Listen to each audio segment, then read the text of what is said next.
You've talked a lot about evergreen marketing, and that's for the best, a lot of the most successful agents and investors out there that if you utilize evergreen marketing, it ends up being a very cornerstone piece of their overall strategy. Yeah. And a huge piece in the whole sense of creating more value for the end consumer. So what is evergreen marketing for those who don't really understand what, or maybe this is the first time they've heard that term, and how does it differ from traditional marketing? Dude, so evergreen marketing, the definition of evergreen basically is something that's perennial, kind of unchanging. And the way I relate it to with marketing is it's marketing I do one time and it works for years, not for weeks or days, right? Or even months, right? And so let's kind of look at the opposite of evergreen marketing. That kind of helps give context. The opposite of evergreen marketing is what I call hamster wheel marketing. And hamster wheel marketing, the beautiful thing about a hamster wheel, like if you picture the little hamster on the wheel, the beautiful thing about a hamster wheel is it gives you immediate feedback, right? As soon as that hamster steps in that wheel, it immediately starts to move. But what happens is eventually that hamster's got to get off the darn wheel because he's tired, right? Mm-hmm. And so the same thing happens with investors, same thing happens with agents when we're doing hamster wheel marketing that we do one time that has a very limited lifespan that you've got to do again and got to do again. So let's give some examples here. So one example of hamster wheel marketing is cold calling. Works amazingly well, right? So any of these marketing methods I'm going to talk about, they all work. And I'm not going to tell you guys not to do them. But what we have to recognize is, what do these marketing methods do to our lifestyle? What do these marketing methods do to our business? How do these marketing methods actually dictate what the structure of our business requires and the expenses we have in the business? So if you're to look at radio and TV, works really, really good for a lot of people, okay? But you're going to be bringing in lower quality leads, and you have to have the radio and TV ads going all the time to make it work. That's cool though, because you do the work. It's like a hybrid. That's kind of between hamster and kind of between evergreen. You create it, and as long as you're paying the radio station, it's going to be up there. That's the same thing like with a Google ad or a Facebook ad. Okay. But with radio and TV, it's about 1 in 50 to 1 in 60 leads turns into a deal, which means you have to sift through a lot of low quality leads. Okay. Now, if you look at cold calling, it's about the same, depending on the method, but between 1 in 50 to 1 in 60 leads on the motivated house seller side, if you're pulling a list, not like a warm group of people you already know, right? Direct mail is about 1 in 30 to 1 in 40 leads into a deal, which means you got to sift through a lot of low quality leads in order to get that deal.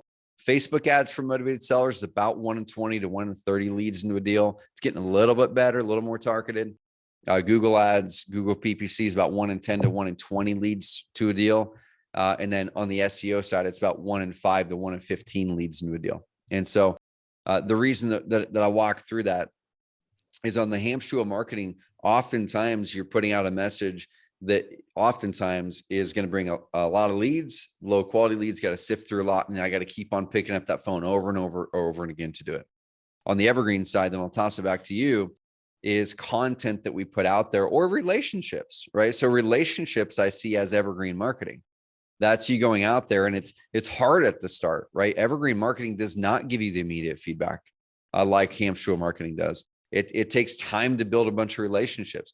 It takes time to grow your rankings in Google and get the right content on there to where Google's going to recognize it.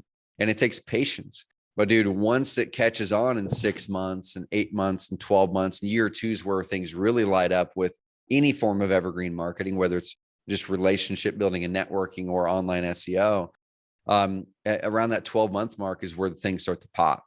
And that's where momentum hits. And you look back and go, man, I'm so glad I started a year ago. But at month 6, I was questioning whether I should do it because I didn't get a deal yet. And I've been investing into it every single month. And it's hard to stop that momentum, right? Like if you do it right, not you just hacked it. You found a little loophole, which early in the internet days, that was easy to do, a little bit harder now. But if you're doing what platforms want you to do, and you've truly earned that status, that ranking, like first page ranking, top 3 searches, it's hard to really fall off of that, at least in a short period of time. Like, it's been a while since I've Googled this, and I'm not looking for motivated single family home sellers now today, but I remember doing the evergreen piece. I called it a cornerstone article. So I had this single article on a single topic that everything else would point back to, but it was basically a long form content. And this specific one was on how to do evictions in Fort Bend County.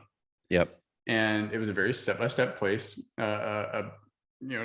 description of how that process works. And I think I searched for it even 6 months ago, and I was still on the first page, which I've done nothing, nothing with it. I'm not even looking for those kind of leads, but it's hard to turn that off, which is good because then you can build momentum behind it. Dude, and that's the thing that's the thing with Evergreen Marketing. So everyone, you might be listening to this going, okay, that's kind of cool. I kind of get what Trevor's saying, but not really. Here's one of the benefits with Evergreen Marketing versus hamster wheel is, first of all, like I said, it's a lot of work up front, right? It requires work, but your workload goes down over time. But your ROI goes up over time. That's the only marketing method that you have where workload and investment goes down and ROI goes up and it skyrockets. Most other marketing methods, your investment's going to stay steady and your ROI could go up or could go down, but your investment's going to stay steady in those, right? You got to pay for the direct mail. You got to pay for the calls. You got to put in the time or hire people to do it. And with the way that I want people to think about it, the first thing is there's a mindset shift. Is we have to kind of get away from always thinking about just what do I need to do to get leads and deals now, right? So many investors and agents are kind of stuck in that this quarter mindset. What am I going to do just this quarter to hit my goals and hit the revenue goals, which is great. But if we're always stuck into this quarter mindset, then what happens next quarter? Well, you didn't do what I call stacking the bricks. You didn't stack the right bricks to be able to build momentum. You're always on the income hamster wheel now as well. And then you look back in 5 years or 10 years or 15 years ago, man, I'm making some decent money, but I am wore out. And you can't go on those vacations for a month or take a month off because you have to keep the marketing going. Or you've got to keep on picking up the phone or doing whatever it is.